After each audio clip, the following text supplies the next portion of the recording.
Welcome to the digital learning of the story written by O.Henry, A Service of Love.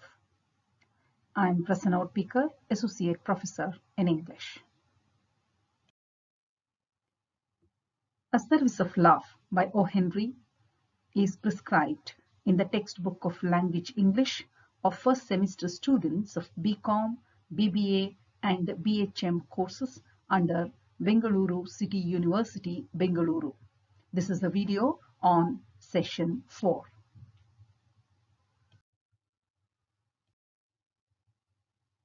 In this session, you would listen to the explanation of the falling action of the story. The story begins to slow down, showing results of the climax. The resolution of story will also be discussed in this video. The story is tied up and finally concluded.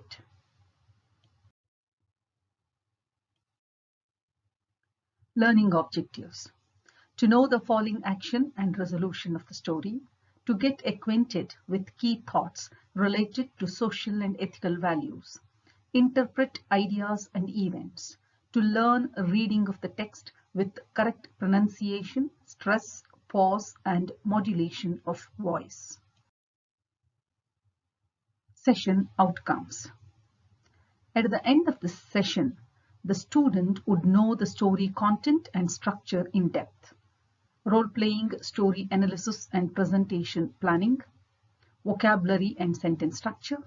He will also be able to respond to short and long essay questions based on the short story.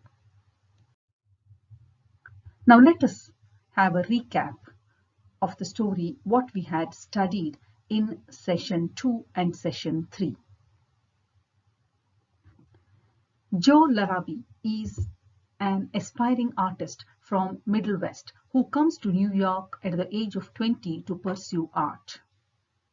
Joe registers with the great artist Magister to master his art. Delia is a talented pianist who has come to New York to complete her studies in piano. Delia registers with reputed master Rosenstock to complete her study in piano.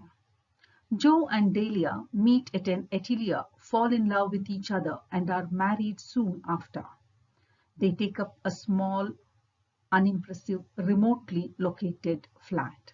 Yet they are happy together. They have each other and they have their art. Joe's ambition was to paint pictures that old rich men would love to buy. Delia wants to be sought after by orchestras where she can be treated like a diva. They lived in a lonesome flat, talked about their goals over their quaint dinners, and were happy until money started to run out. As the days passed, art grew weaker. Money was going out, nothing coming in. Shortage of money led to difficulty in paying fees of their masters, Magister and Rosenstock. Shortage of money is the crisis of the story. Delia decides to give music lessons for money. One day, Delia tells Joe that she is going to give music lessons to the daughter of a wealthy general.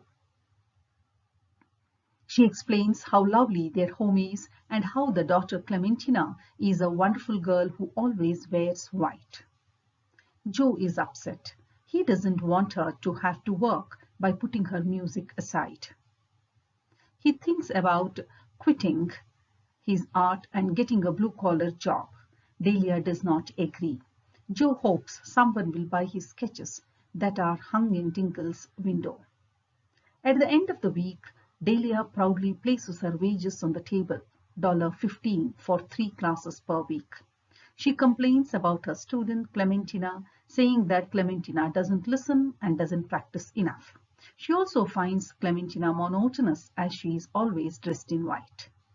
Then Joe spreads out $18 tender notes beside Delia's earnings on the table and tells that he earned from a fat rich man who bought his sketch. Delia is thrilled to know that Joe has continued with his art classes and they have $33 at the weekend. They celebrate. The story reaches its climax When the following week Joe reached home first and washed the dark paint from his hands. Delia comes home with the bandages on her hand. Her explanation is that Clementina spilled hot food on her. She says that General Pinckney sent the furnace man to bring cloth and oil for her burns. Listening to Delia's story, Joe becomes suspicious. Joe asks her to sit down and inquires what she has actually been doing with her time. Delia confesses that she lied and has been ironing shirts at the laundry. She didn't want Joe to give up his art, so she decided to take this job instead. She asks how he knew that she was lying. He then confesses that no one bought his sketches. Delia also tells she got a job of ironing shirts at a laundry. She got her hand burnt when another girl set an iron on her hand. Delia asks, how could he make out that she was lying? Joe confesses, no one bought his sketches. He has been working on the engine at the laundry place and coincidentally had sent up cotton and oil for a girl working upstairs who burned her hand. They both laugh. Then Joe says, when one loves one's art, no service seems too hard. But Delia corrects him and says, just when one loves. Joe's lie about selling his paintings to a man from Prairie and Delia's lie about teaching General Pinckney's daughter were done to protect each other's dreams. Thus, the original premise is proved incorrect. It is no longer their art that Joe and Delia loved to work for. It is the love for each other made them work. So the premise of the story, when one loves one's art, no service seems too hard, is proved incorrect at the end of the story. So the statement proved correct is, when one loves, no service seems too hard. Thank you, students, for listening to this explanation.